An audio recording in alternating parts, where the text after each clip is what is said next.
Sister tells me. She's taking my adoptive daughter to a bookstore. My sister's voice crackled through the phone like a bad omen. Her words too sweet, too casual. Hey, I'm taking Lily to the bookstore tomorrow. Cool. I froze, fork halfway to my mouth, the spaghetti sliding off like my grip on reality. Something about her tone, a sugary edge I hadn't heard since we were kids, made my stomach twist. I adopted Lily 2 years ago, a bright-eyed 7-year-old with a laugh that could melt glaciers. She's my world, my anchor, the reason I get up every morning and face a job I hate. My sister, Claire, has always been the free spirit, the one who flits through life, leaving glitter and chaos in her wake. She's never shown much interest in Lily beyond the occasional candy bar or a quick "how's my favorite niece." So why now? Why a bookstore? I agreed. Because what kind of monster says no to books? But as I hung up, a prickle of doubt lodged in my chest. The next morning, I watched Claire pull up in her beat-up convertible, her auburn hair wild in the wind, sunglasses perched like she was auditioning for a Hollywood movie. Lily bounced out the door, her backpack stuffed with her favorite stuffed owl, her eyes sparkling with the promise of adventure. Be good. Okay, I called, my voice tighter than I meant. Claire waved, flashing a grin that didn't quite reach her eyes. We'll have a blast. Sarah, don't worry, but I did worry. I worried the whole drive to work, through every meeting, every coffee break. Something was off. By noon, I couldn't take it anymore. I called Claire. No answer. I texted. Nothing. My heart started doing that thing where it feels like it's trying to claw its way out. I left work early, telling my boss some half-baked lie about a family emergency. The bookstore was a 20-minute drive, but I made it in 12, weaving through traffic like a woman possessed. The bell above the door jangled as I burst in, scanning the aisles. No Lily, no Claire, just rows of books and a clerk who looked like he'd rather be anywhere else. Excuse me, I said, my voice sharp enough to cut glass. Have you seen a little girl, about 9, with a woman in her 30s, reddish hair? Sunglasses? The clerk shrugged, mumbling something about it being a busy day. Panic clawed at me now, real and raw. I tore through the store, Lily, my voice echoing off the shelves. A few customers glanced up, annoyed, but I didn't care. My daughter was gone. I was about to call the police when my phone buzzed. A text from Claire. At the park, Lily wanted ice cream. Chill. Sis. The park ice cream. My relief was swallowed by a surge of rage. Why didn't she tell me? Why the secrecy? I sped to the park, my mind racing with worst-case scenarios. Claire had always been reckless parties, bad boyfriends, disappearing for days, but she wouldn't hurt Lily. Would she? I spotted them by the swings. Lily licking a melting cone. Claire laughing like nothing was wrong. Sarah, Claire called, waving like we were at a family picnic. Lily ran to me, sticky hands wrapping around my waist. Mom, we got books. And then Claire said we could get ice cream.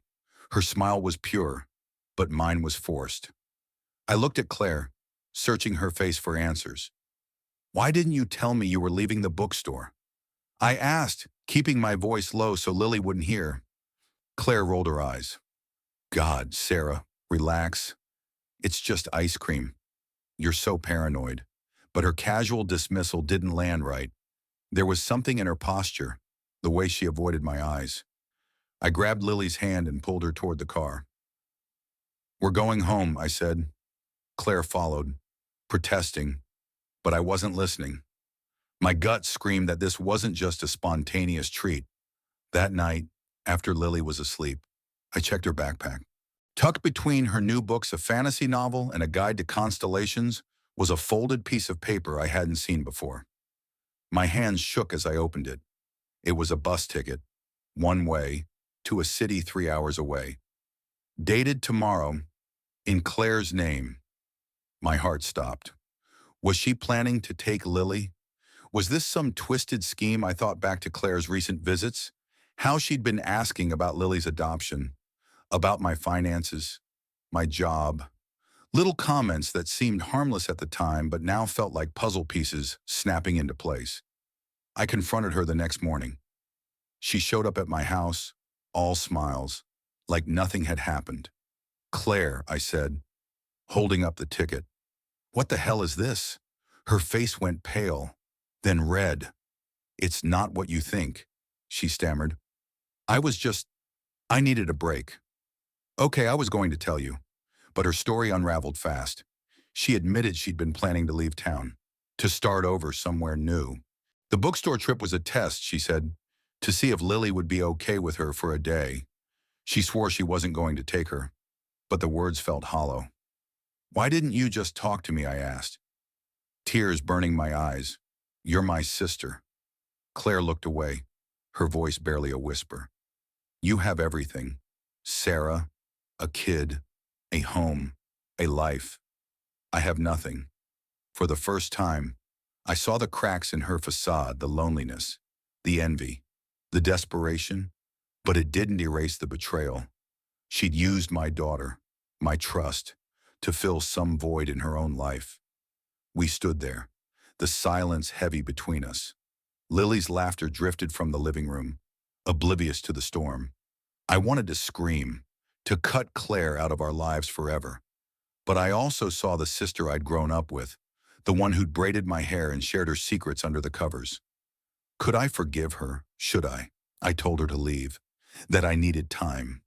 She nodded, tears streaming down her face, and walked out the door. The next few weeks were a blur. I kept Lily close, double-checking locks, avoiding Claire's calls, but her words haunted me. "I have nothing." I started to wonder if I'd been blind to her struggles, too wrapped up in my own life to notice. Lily, perceptive as ever, asked why Claire wasn't coming over anymore. "Did I do something wrong?" she asked, her big eyes searching mine. I hugged her tight, promising it wasn't her fault. But I didn't have answers, not for her, not for myself. One night, I found Lily reading her constellation book, tracing stars with her finger. "Mom, did you know some stars look close, but they're really far apart?" she said. I nodded, thinking of Claire and me sisters, bound by blood, but galaxies apart in understanding. I decided to reach out, not to forgive right away, but to talk. Maybe there was a way to rebuild, to set boundaries, to help Claire without risking Lily. Or maybe I was naive to hope. I met Claire at a coffee shop, neutral ground. She looked tired, her usual spark dimmed. "I'm sorry," she said before I could speak. "I was lost. Sarah." I didn't know how to ask for help. We talked for hours about her debts, her loneliness, her dreams that never took flight. It wasn't an excuse, but it was a start. I told her I couldn't trust her with Lily. Not yet, maybe not ever. But I could listen. I could try to understand. The road to healing is messy, uneven. I'm still learning to balance love and caution, to protect my daughter while reaching out to my sister. Lily deserves a family, but she also deserves safety. Claire deserves a chance, but not at the cost of my trust. I don't know if we'll ever be the sisters we once were, but I'm willing to try for Lily, for Claire, for me. What would you do in my place? Is forgiveness possible after such a betrayal? Or is protecting your family worth cutting ties? Share your thoughts. I'm still searching for answers. End.